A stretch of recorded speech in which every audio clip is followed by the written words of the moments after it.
Hello, my friends. Today, the situation on the front lines remains catastrophically difficult as the Russians are carrying out nearly 300 assaults per day, and the Russians are indeed managing to advance little by little. However, the General Staff of Ukraine has decided to launch another offensive into the Kursk region. They even carried out another drone attack on Russian territory during the night. The Russians have claimed that a massive drone assault toward Moscow has begun. Some believe this might be a rehearsal ahead of the parade. For now, we wait. But let's take a look at the results of the first day of offensive operation in the Kursk region. To start with, the Russians still haven't been able to fully clear their own territory and are conducting about 20 assaults per day in that area. The intensity of offensive actions is very high for such a small section of the front. There haven't been any new Russian attacks in the Sumy region, and for now, the situation has stabilized. However, in the area near the village of Tyotkina, the Ukrainian forces launched an offensive which ended up triggering the evacuation of Ukrainian settlements. Since the Russians began heavily shelling the entire border area, the Ukrainian forces haven't achieved any gains on Russian territory, and so far all attacks have been repelled by Russian forces. At the same time, the General Staff reported that Ukraine carried out an airstrike targeting an unmanned aerial vehicle command post in the village of Tyotkina. However, as a result, we are now seeing that Russia has begun actively using its air force in this direction, deploying both Su-34 jets and helicopters. They are devastating the entire frontline area to disrupt the Ukrainian advance. As of the time this video was made, it's known that Ukrainian forces haven't been able to establish control anywhere, and the front line remains unchanged. Near the village of Novy Shlях, Ukrainian forces were also conducting demining operations, which was confirmed by video footage. So it's possible there will be another attempt to push forward soon. But all upcoming attacks are visible well before they even begin. The Russians have already released video showing how, prior to the assault on Tyotkina, they detected Ukrainian equipment using FPV drones and began destroying it. The video shows three pieces of equipment being hit before the operation even started. Before the start of the new offensive in the Kursk region, fighters of the 217th Regiment of the Ivanovo Airborne Division from the North Military Group spotted a concentration of Ukrainian armored vehicles near the Sumy border. Ukrainian vehicles were struck. Tanks, infantry fighting vehicles, armored personnel carriers, and pickups were destroyed. What's shown in the video is only a small part of the total damage.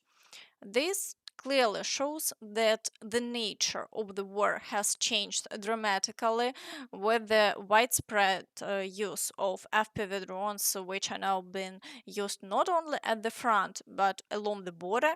The Russians can immediately see any movement of equipment and start striking right away. Once again, it proves that this war has reached a stalemate. Overall, we are waiting to see how events will unfold next. Friends, be sure to share your thoughts in the comments.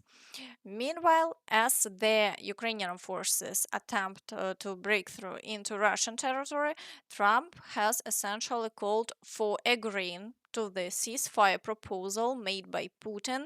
He said that even a 3-day pause is a major step forward. Well, as you know, President Putin just announced a 3-day ceasefire, which doesn't sound like much, but it's a lot if you knew where we started from, because they were not. We had a Friends, what do you think about this? Be sure to share your opinion in the comments. As for the situation in the Belgorod direction, things are currently quiet. The number of shelling has decreased, and there are no offensive actions taking place. In the Kharkiv direction, there is also no activity along or most of the front line. Fighting continues only for control of Vovchansk, and the Russians are once again assaulting the village of Tykhe. They are also carrying out a large number of shelling attacks, but for now, there have been no changes along the front line in the past 24 hours. In the Dvorichna direction, the Russians are trying to break through the border and are assaulting the village of Stroivka. These assaults, however, are taking place without armored support. Small groups of Russian troops are trying to push through the forest and reach the outskirts of the village, but the Ukrainian forces are successfully repelling these attacks, and the front line remains unchanged. In the Kupyansk direction, the Russians are attacking Holubivka, Petropavlivka, Novoosinovo, and Glushkivka. However, they've made no gains over the past day, and Ukrainian forces have managed to fend off all assaults. In the Borova direction, the Russians are currently assaulting Kopanki and Novoyegorivka. After their recent gains, they've brought in reinforcements and are trying to push further along this front. However, for now, the Ukrainian forces have managed to stop them, and there have been no changes to the front line in the past 24 hours. In the Liman direction, the Russians are attacking the village of Kolodezi and Zelena Dolina. Fighting also continues for Lipove, Ritko Dub, and Olhivka. The Russians are trying to advance wherever they manage to break through, but so far the front line has remained stable over the past day. Shelling activity, both artillery and FPV drone strikes, continues without pause. In the Siversk direction, the Russians are assaulting Grigorivka and Verkhnyo-Kamensk. However, the activity isn't particularly intense, and they've been unable to advance, even though heavy shelling continues in this area. The Russians are still striking near Siversk, and FPV drones are targeting the frontline positions in an attempt to weaken Ukrainian forces. In the Chasiv Yar direction, the Russians are pushing toward the village of Maiske, and fighting is ongoing in the central part of the city. They are also assaulting Stupochki and trying to advance across the fields toward Bilahora. There have been no changes over the past 24 hours, but the intensity of shelling in this area remains very high. FPV drones are operating across the entire frontline zone. In the Toretsk direction, the situation is nothing short of catastrophic. Fighting continues in Toretsk itself. The Russians are assaulting Delivka, breaking through near Druzhbe, and attacks on Stara Mykolаivka haven't stopped. They're also pushing through the fields toward Gnativka. This is very concerning as the gray zone is expanding. In fact, Ukrainian forces are gradually retreating from this area. The situation in the village of Kalinove is already in serious doubt. Russians have long claimed that the village is under their control, but the Ukrainian side hasn't yet confirmed this. However, Ukrainian forces have shown that Russians have made gains west of Kalinove. Geolocation footage indicates that the Russians are present in the fields, though Ukrainian forces are striking them there. In addition, a large number of videos have emerged showing Russian FPV drones operating across the front line. It's clear this direction is extremely important for them, and a lot of resources are being committed here. In the Pokrovsk direction, the situation is also dire. over 100 assaults in just one day, and that's no exaggeration. The Russians are trying to break through at any cost.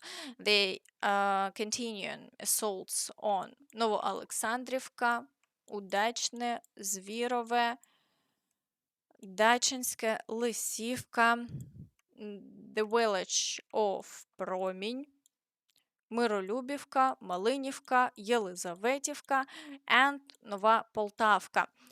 So far, they've managed to make gradual progress in the eastern part near Nova Poltavka, although the Ukrainian side hasn't officially confirmed this. Geolocation maps already show that Russian forces have crossed the highway and entrenched themselves on the outskirts of the village.